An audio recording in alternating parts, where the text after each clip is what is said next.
আজি যোৰহাটৰ ম'বন্ধা বাগানত এজনী প্ৰকাণ্ড মাইকী নাহৰ ফুটুকী বাঘ পিঞ্জৰাবদ্ধ হয়।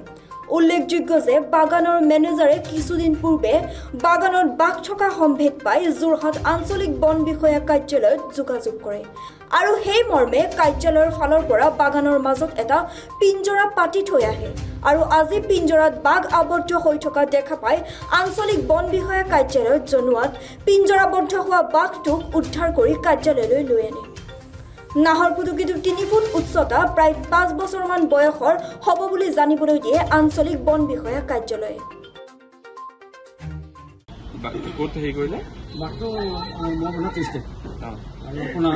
আমি অলপ দিনৰ আগতে ম'হবন টেষ্টত আমাৰ খবৰ দিয়াত আমি তাত পিঞ্জৰা পাতি আহিলোঁ ম'হবন টেষ্টত আৰু আজি আমাক ৰাতিপুৱাই খবৰ দিলে যে বাঘ এটা পিঞ্জৰাবদ্ধ তাৰপৰা আমি লগে লগে আহি আমি মানুহৰ ঘৰত খাই ম'হবন টেষ্টত গৈ টেষ্টৰ পৰা আমি এই বাঘটো উদ্ধাৰ কৰি আনি আঞ্চলিক বন বিভাগ কাৰ্যালয়ত ৰখা হ'ল আৰু এতিয়া মেডিকেল পাম।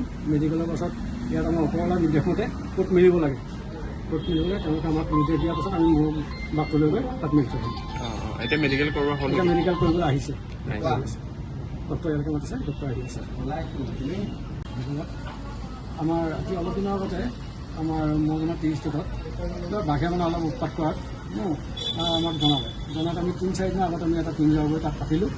তাৰপাছত আজি ৰাতিপুৱাই খবৰ দিছে মেনেজাৰে যে আমাৰ পিঞ্জৰাত বাঘ এটা লাগে। কি বাঘ লাগিছে? আৰু মাইকী নাহৰ ফুটুকী আৰু মাইকী বাঘ প্ৰায় ৪.৫ বছৰ ৫ বছৰ তেনেকুৱা হ'ব আৰু ৩ ফুটমান ওখ।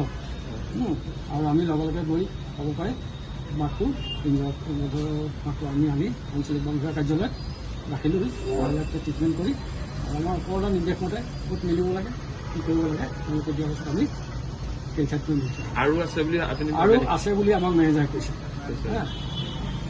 আৰু তাত আছে।